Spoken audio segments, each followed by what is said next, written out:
नमस्कार, the deep dive में आपका स्वागत है। आज 24 नवंबर 2025 है और हम यूपीएससी की तैयारी के लिहाज से दिन की सबसे ज़रूरी खबरों के पहले हिस्से पर एक गहरी नज़र डालेंगे। आज हमारे पास कई दिलचस्प स्रोत हैं।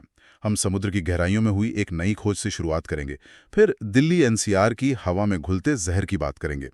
हम ये भी समझेंगे कि बच्चों के लिए बनी न्याय व्यवस्था क्यों चुनौतियों से जूझ रही है और कैसे एक छोटा सा हिरण पूरे राज्य की पहचान से जुड़ा है। साथ ही दुनिया के सबसे जरूरी समुद्री रास्ते से लेकर हमारे खाने में घुसते अदृश्य प्लास्टिक तक कई मुद्दों पर बात होगी। हो सकता है इनमें से कुछ विषय आपने पहले भी पढ़े हों, तो यह आपके लिए एक अच्छा रिवीजन भी हो सकता है। तो चलिए इन स्रोतों की गहराई से पड़ताल करते हैं। सबसे पहले एक ऐसी खबर जो हमें याद दिलाती है कि हमारी दुनिया में अभी भी कितना कुछ खोजना बाकी है। कोची के केंद्रीय समुद्री मत्स्य अनुसंधान संस्थान यानी CMFRI के वैज्ञानिकों ने अरब सागर में स्क्विड की एक बिल्कुल नई प्रजाति खोजी है। जी, और इसका नाम रखा गया है तानिंगिया सिलासी। ये कोई सतह पर तैरने वाला जीव नहीं है। इसे कोलम तट के पास करीब 390 मीटर की गहराई से पकड़ा गया है। 390 मीटर, काफी गहराई है। हाँ, ये ऑक्टोपिड्यूटिडे परिवार का सदस्य है। और मजेदार बात यह है कि तानिंगिया जीनस में ये सिर्फ दूसरी पहचानी गई प्रजाति है। पहली वाली तानिंगिया डेनी वो अटलांटिक महासागर में मिली थी। अच्छा, तो इसे अलग क्या बनाता है? मतलब वैज्ञानिकों ने कैसे पहचाना कि ये कुछ नया है? देखिए, इसकी कुछ शारीरिक बनावट बिल्कुल अलग है। जैसे ज्यादातर स्क्विड में शिकार पकड़ने के लिए वो लंबे टेंटिकल्स होते हैं ना? हाँ बिल्कुल, इसमें वो नहीं है। इसके गिल्स की बनावट भी अलग है। लेकिन जो सबसे बड़ा सबूत मिला वो डीएनए बारकोडिंग से मिला। डीएनए से? जी, पता चला कि ये आनुवांशिक रूप से अपने सबसे करीबी रिश्तेदार से 11% अलग है। 11%? ये तो बहुत बड़ा अंतर है। इसका हमारी समुद्री जैव विविधता की समझ के लिए क्या मतलब है?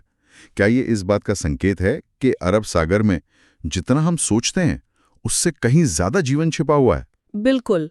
आमतौर पर प्रशांत और अटलांटिक महासागरों को ज्यादा जैव विविधता वाला माना जाता रहा है, लेकिन अरब सागर के इतने गहरे हिस्से में एक पूरी तरह से नई प्रजाति का मिलना ये बताता है कि वहाँ एक पूरा इकोसिस्टम हो सकता है जिसके बारे में हमें लगभग कुछ भी नहीं पता। ये भविष्य की शोध के लिए नए रास्ते खोलता है। समुद्र की गहराइयों में तो नई चीजें मिल रही हैं, लेकिन जमीन पर हमारी हवा का हाल कुछ ठीक नहीं है। एक विश्लेषण से पता चला है कि दिल्ली के 300 किलोमीटर के दायरे में 35 में से 15 पावर प्लांट अभी भी बिना फ्लू गैस डीसल्फराइजेशन यानी FGD सिस्टम के चल रहे हैं। ये तो चिंता की बात है। ये बहुत गंभीर बात है क्योंकि ये plant sulphur dioxide SO2 gas के बड़े स्रोत हैं। SO2? हाँ जी, ये एक रंगहीन गैस है जिसमें तीखी जलन पैदा करने वाली गंध होती है। ये कोयला और तेल जैसे जीवाश्म ईंधन के जलने से निकलती है। और ये इंसानी सेहत और पर्यावरण दोनों के लिए बेहद हानिकारक है। बिल्कुल, यही गैस एसिड रेन यानी अम्लीय वर्षा का मुख्य कारण बनती है। ये जो FGD सिस्टम है जिसे लगाने में इतनी देरी हो रही है, ये काम कैसे करता है? कोई आसान तरीके से समझा सकती हैं? जरूर। इसे ऐसे समझिए कि पावर प्लांट की चिमनी से निकलने वाला धुआं एक तरह का एसिडिक धुआं है। FGD सिस्टम उस धुएं में से सल्फर डाइऑक्साइड को हटाने के लिए चूना पत्थर या अमोनिया का इस्तेमाल करता है। अच्छा। वो चूना पत्थर SO2 के साथ रासायनिक प्रतिक्रिया करके उसे न्यूट्रलाइज कर देता है। एक तरह से इससे पहले कि वो जहरीली गैस हवा में फैले, उसे पकड़ लिया जाता है। क्या बढ़िया उदाहरण है। तो एक तरफ प्रदूषण रोकने के सिस्टम लगाने में देरी हो रही है, वहीं दूसरी तरफ शहरों के पास मौजूद ग्रीन लंग्स को बचाने की भी कवायद चल रही है।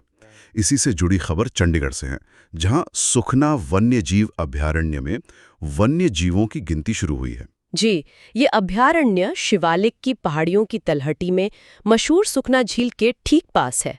और दिलचस्प बात यह है कि इसे बनाया ही इसलिए गया था ताकि सुखना झील को मिट्टी के कटाव से बचाया जा सके। 1998 में इसे अभयारण्य का दर्जा दिया गया। ये इलाका भौगोलिक रूप से बहुत नाजुक है। और यहाँ किस तरह के जीव जंतु मिलते हैं? क्या कुछ खास है इस जगह के बारे में?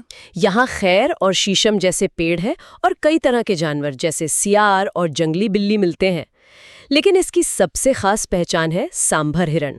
कहा जाता है कि यहाँ सांभर के झुंड देश में किसी भी और जगह से बड़े होते हैं। अरे वाह। जी। और ये बड़ी संख्या में प्रवासी पक्षियों को भी आकर्षित करता है। ये एक बेहतरीन उदाहरण है कि कैसे एक मानव निर्मित जंगल एक शहर के लिए इकोलॉजिकल बफर जोन का काम कर सकता है। सुखना एक लोकल इकोसिस्टम के लिए जरूरी है, लेकिन अब बात करते हैं कि ऐसे रास्ते की जो पूरी दुनिया की अर्थव्यवस्था को जोड़ता है। मलक्का जल डमरू मध्य, खबर है कि इसके ऊपर एक चक्रवाती हवाओं का क्षेत्र बन रहा है। जी, और ये जगह रणनीतिक रूप से बेहद महत्वपूर्ण है। मलक्का स्ट्रेट या जल डमरू मध्य हिंद महासागर के अंडमान सागर को प्रशांत महासागर के दक्षिण चीन सागर से जोड़ता है। दुनिया के सबसे व्यस्त शिपिंग लाइंस में से एक। बिल्कुल, दुनिया का लगभग 1/4 समुद्री व्यापार यहीं से गुजरता है। भारत के लिए इसका क्या महत्व है?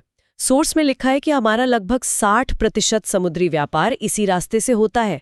मतलब अगर यहाँ कोई गड़बड़ होती है तो उसका सीधा असर हमारी जरूरी चीजों सप्लाई पर पड़ेगा। बिल्कुल सीधा और गहरा असर पड़ेगा।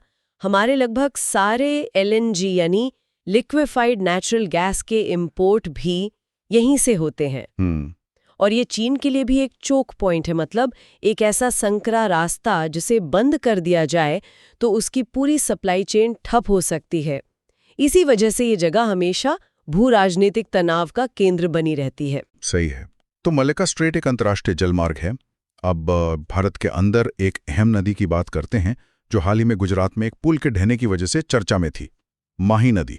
हाँ, माही नदी पश्चिम की ओर बहने वाली भारत की बड़ी नदियों में से एक है। ये मध्य प्रदेश की विंध्य पहाड़ियों से निकलती है, फिर राजस्थान और गुजरात से होती हुई खंभात की खाड़ी में अरब सागर से मिल जाती है। इसके बहाव के बारे में एक दिलचस्प बात मैंने पढ़ी, ये राजस्थान में एक यू आकार का मोड़ लेती है। क्या इसकी कोई खास भूवैज्ञानिक वजह है? जी, ये इसकी एक बहुत ही अनूठी विशेषता है। ये यू टर्न अरावली पर्वत श्रृंखला के दक्षिणी छोर की चट्टानी संरचना के कारण बनता है, जो नदी को अपना रास्ता बदलने पर मजबूर कर देती है। इसकी सहायक नदियां सोम और जाखम है।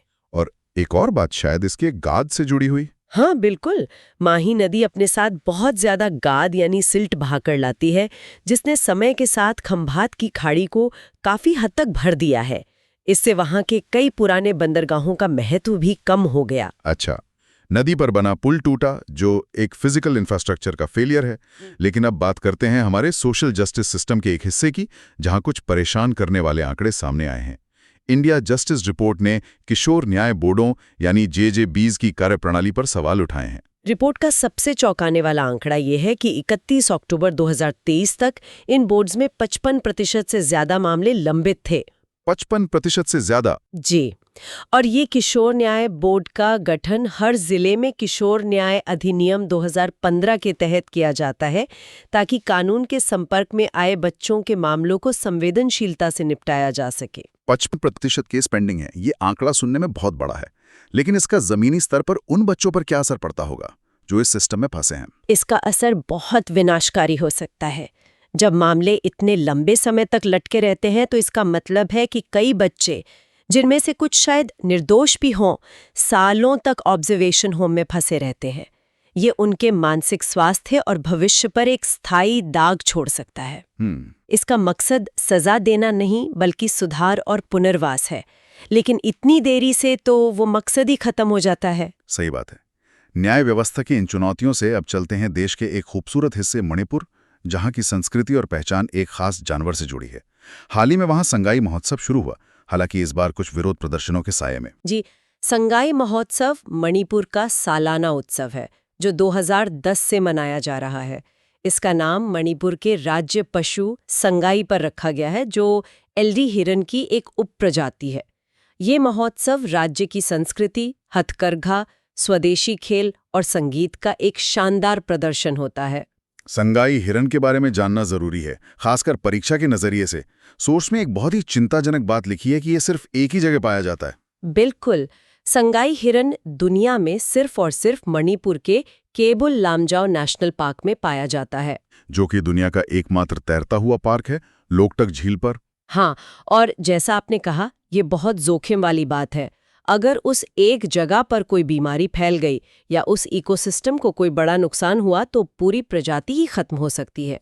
इसकी संरक्षण स्थिति क्या है? ये IUCN की रेड लिस्ट में गंभीर रूप से संकटग्रस्त यानी क्रिटिकली एंडेंजर्ड है, और भारत के वन्यजीव संरक्षण अधिनियम 1972 की अनुसूची 1 में शामिल है, जो इसे उच्चतम स्तर की सुरक्षा प्रदान करता है। संगाई हिरन को बचाने की बात हो रही है, लेकिन अब एक ऐसी बीमारी की बात करते हैं जो जानवरों से ही इंसानों में फैलती है। जमैका में एक तूफान के बाद लेप्टोस्पायरोसिस नाम की बीमारी का प्रकोप फैला है। लेप्टोस्पायरोसिस लेप्टोस्पायरा नाम के बैक्टीरिया से होने वाली एक जूनोटिक बीमारी है, मतलब जो जानवरों से इंसानों में फैलती है। ये बैक्टीरिया संक्रमित जानवरों जैसे चूहों या कुत्तों के मूत्र में पाया जाता है। और ये फैलता कैसे? अगर किसी व्यक्ति की त्वचा पर कोई छोटा मोटा काट या घाव है और वो इस संक्रमित मूत्र या उससे दूषित पानी या मिट्टी के संपर्क में आ जाए, तो ये बैक्टीरिया शरीर में घुस सकता है। इसके लक्षण क्या हैं और ये कितना गंभीर हो सकता है? इसके लक्षण फ्लू जैसे होते हैं, तेज बुखार, सिर दर्द, मांसपेशियों में दर्द। ज्यादातर लोग इसी पहले चरण में ठीक हो जाते हैं, लेकिन कुछ मामलों में बीमारी दूसरे और ज्यादा गंभीर चरण में पहुंच सकती है, जिसमें किडनी या लिवर फेल हो सकता है। अच्छी बात यह है कि अगर समय पर पता चल जाए तो एंटीबायोटिक दवाओं से इसका इलाज संभव है। लेप्टोस्पायरोसिस जैसी बीमारियों से बचने के लिए साफ सफाई और सही जानकारी जरूरी है। वहीं जब बात हमारे खाने पीने की चीजों की सुरक्षा की आती है, तो एक संस्था का रोल बहुत अहम हो जाता है। FSSAI ने हाल ही में राज्यों को आदेश दिया है कि वो मानकों पर खरे न उतरने वाले ORS उत्पादों को बाजार से हटा दें। ये FSSAI के काम का एक छोटा सा उदाहरण है। FSSAI यानी भारतीय खाद्य सुरक्षा और मानक प्राधिकरण स्वास्थ्य मंत्रालय के तहत एक स्वायत्त संस्था है।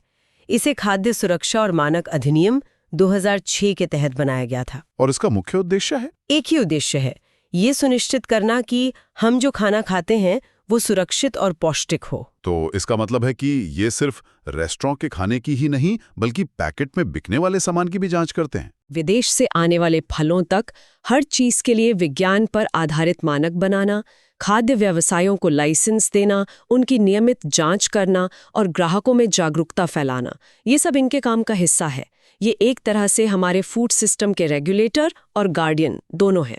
FSSAI तो उन खतरों से हमें बचाता है जिन्हें हम देख सकते हैं या लैब में टेस्ट कर सकते हैं, लेकिन आज का आखिरी विषय एक ऐसे खतरे पर है जो हमारी आंखों से ओझल है पर हर जगह मौजूद है। एक नए अध्ययन से पता चला है कि भारी बारिश शहरों की झीलों में भारी मात्रा में माइक्रोप्लास्टिक बहा कर ले जाती है। माइक्रोप्लास्टिक ये 5 मिलीमीटर से छोटे प्लास्टिक के कण होते हैं। अच्छा। और ये 2 तरह के होते हैं, प्राइमरी और सेकेंडरी। प्राइमरी और सेकेंडरी, इसमें क्या फर्क है? देखिए, प्राइमरी वो हैं जिन्हें जानबूझकर छोटा बनाया जाता है, जैसे कॉस्मेटिक्स में इस्तेमाल होने वाले माइक्रोबीड्स या सिंथेटिक कपड़ों से धोने पर निकलने वाले माइक्रोफाइबर्स। समझ गया। और सेकेंडरी? सेकेंडरी बनते हैं जब प्लास्टिक की बोतलें या बैग जैसी बड़ी चीजें धूप और पानी से टूटती हैं। तो ये प्लास्टिक के छोटे छोटे कण आखिर करते क्या हैं? क्या ये सच में इतने खतरनाक हैं? इनकी सबसे बड़ी समस्या ये है कि ये बायोडिग्रेड नहीं होते। ये सदियों तक पर्यावरण में बने रहते हैं। समुद्री जीव इन्हें खाना समझकर निगल जाते हैं और इस तरह ये हमारी फूड चेन में दाखिल हो जाते हैं। और शायद ये अपने साथ दूसरी खतरनाक चीजें भी लाते हैं। बिल्कुल, ये कण स्पंज की तरह काम करते हैं और पानी में मौजूद जहरीले रसायनों को अपने ऊपर चिपका लेते हैं। जब कोई जीव इन्हें खाता है तो वो प्लास्टिक के साथ साथ वो जहर भी निगल जाता है। ये एक बढ़ता हुआ वैश्विक संकट है। तो आज हमने गहरे समुद्र में एक नई खोज से लेकर हमारे शहरों की झीलों में अदृश्य खतरों तक कई मुद्दों पर बात की। हमने देखा कि कैसे मलक्का जैसा एक रणनीतिक जलमार्ग वैश्विक व्यापार की धड़कन है और कैसे किशोर न्याय बोर्ड जैसी संस्थाएं हमारे समाज के सबसे कमजोर वर्ग के लिए काम करती हैं। अगर हम इन सबको एक बड़ी तस्वीर में देखें तो ये साफ होता है कि पर्यावरण, शासन और सामाजिक स्वास्थ्य एक दूसरे से कितने गहरे जुड़े हुए हैं। दिल्ली का प्रदूषण सीधे स्वास्थ्य को प्रभावित करता है। जानवरों से फैलने वाली बीमारियां क्लाइमेट चेंज और आपदाओं से जुड़ी हो सकती हैं। और इन सभी जटिल चुनौतियों से निपटने के लिए FSSAI और JJB जैसी मजबूत नियामक और न्यायिक प्रणालियों की जरूरत होती है। आज की चर्चा के बाद सोचने के लिए एक विचार ये है कि एक सिविल सेवक के रूप में इन अलग अलग दिखने वाले क्षेत्रों के बीच के इन संबंधों को समझना नीतियों को ज्यादा असरदार ढंग से बनाने और लागू करने में कैसे मदद कर सकता है। हमारे साथ जुड़ने के लिए धन्यवाद। अगर आपको ये विश्लेषण उपयोगी लगा तो कृपया इसे लाइक करें और आगे की चर्चाओं के लिए सब्सक्राइब करें।